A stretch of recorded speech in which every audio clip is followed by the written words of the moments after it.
Well, hello there. Now, I promise you, we talked about a lot of stuff, right? Today,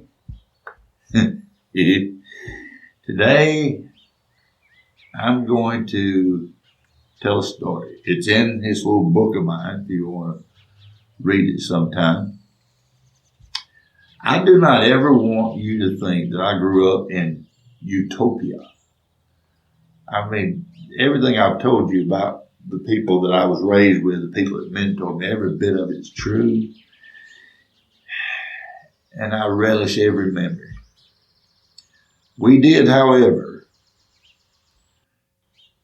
we had the occasional south end of a northbound mule. You just let that marinate a little bit, it'll come to you. In our community. And I'm going to tell you about one of them today. And let's just go ahead and get this in. I know this is not going to be everybody's cup of tea, and some of y'all might say, oh, Brother Hugh. Well, look, just go suck your thumb. It'll be okay. You just need to know that every community has a bum in it. But you also got people that do the right thing and not the thing they would really like to do. Now, with that said, I can tell you that my father at the time of this story was working in the third shift at the Langdale Mill. And one night, he left work and a car horn was heard outside our home. Now, my mother didn't think much of that. She thought maybe Daddy left something. She goes to the door, there's nobody there. The car horn blows it every night. No quicker than it took Daddy to leave for work. Well, then it kind of escalated a little bit. The phone would ring. Mother would answer the phone. Click. Somebody would hang up. Well, then it escalated some more. Now there's a voice on the other end of the line. And that voice is saying things. Hazel, I'm going to get you. Not tonight. Maybe tomorrow night. But I'm going to get you, Hazel. And then it escalates to, Hazel, you're going to answer the door one of these days thinking I'm the postman. And it's going to be over. I'm going to get you. Now, my daddy did everything he could think to do. He laid out of work. Nothing happened. He would park the car around the block and walk the back way to the house. Nothing happened. Whoever was doing this seemed to know every move that my daddy made. And this went on the better part of 2 weeks. My mother is almost to a nervous breakdown. My dad is going nuts. He's got to work. But he don't know what's going to happen when he leaves for work, what mother's going to have to go through. And it was kind of getting critical. One night, my daddy's boss man called him into the office. And he said, Hubert, I want you to look at that smoking booth right over yonder. That was smoking booths. The guys could go over, or ladies, could smoke around the machine. So you had these designated places, right? He said, one of those three men standing right there is the reason you're having trouble at home right now. And when I look back on that, think about that, neighbor. In this world today, a man armed with that information would probably just shoot all three of those fellows just to make sure he got the right one, right? That's the world we live in. The world I was raised in, the world my daddy lived in was a little bit different. And my daddy handled this a little bit differently. He said, I appreciate that, boss. He went out of that office and he walked over to that smoking booth.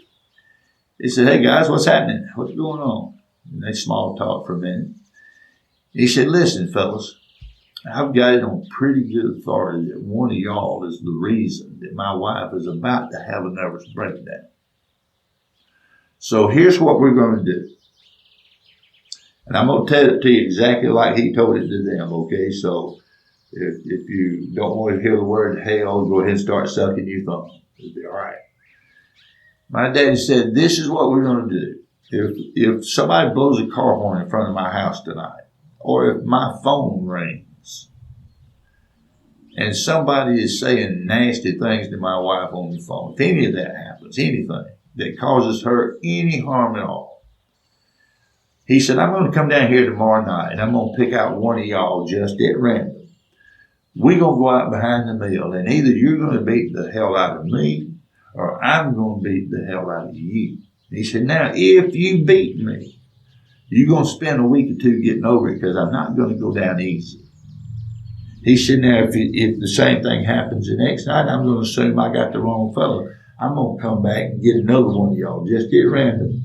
We're going to go out behind the mill. We're going to do the same dance. He said, now, guys, we can do that dance for as long as you want to, or until I die, or until all three of y'all die. We can do that dance as long as you want to do it. But this nonsense is going to stop, and it's going to stop right now. How about that? Mother never got another phone call. She never heard another car horn. Nobody bothered her anymore after that night. What do you think? Daddy's pretty classy dude to do that, wasn't he? You know I'm right. Nowadays, people just start shooting the place up. That's the stupid world that we live in. All Daddy wanted was leave my family alone, and I'll leave you alone. If you don't leave my family alone, I'm going to hurt you. And I've given a lot of thought, and in my book, I'm sure the words are not going to be 100% the same, but I'm looking into a camera right now. I have an opportunity, perhaps, if that man is still living today, or if his family, because here's what happens. You know this. Stories like this get passed around. They become private laughing material. I know exactly how this works.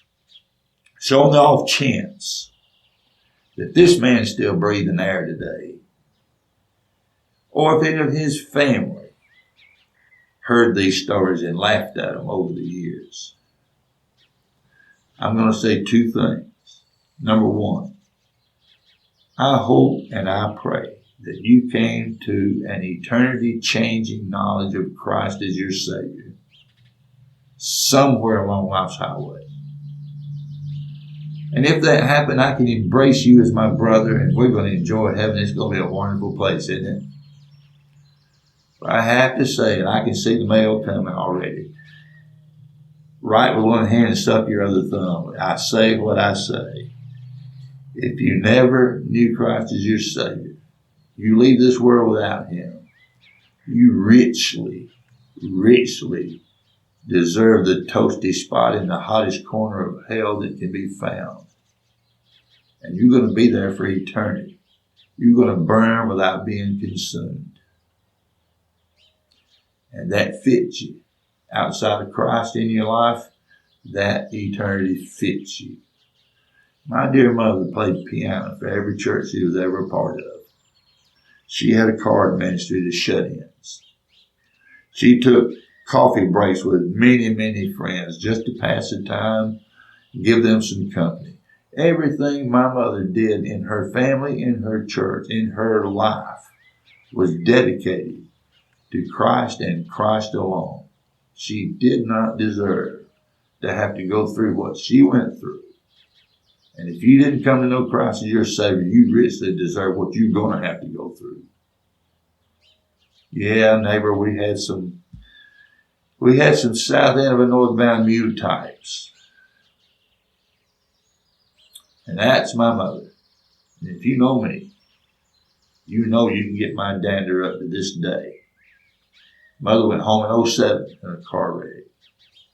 But to this day, you can get my dander up when I hear anything that has caused her any distress at all. You understand? Come to know Christ as your Savior, friend. Do it now. If you do that, you're never going to do anything as stupid as what these people did to my mother. Because anybody that loves the Lord, that's has a win the loss at any cost mentality, you're not going to want to do any damage to anybody. Without him, you're human. That's your first problem. You're human. You're fallible. You're subject to mistakes. And the enemy is always stirring things up, trying to get you to say something or do something that'll trip somebody else up. You don't deserve that. Jesus can take you away from it. Do not let yourself get into shape that this man obviously let himself get into. Take care of it today. Live a productive life. Win others to Christ. Be a blessing somewhere. Make a difference and be a difference. It's a much better life than scare tactics and then laughing about it. You think about that. We'll be back with another story. You won't hear very many like this, but I felt like that one needed to be told. And any of you out there want to talk to Brother Hugh about this,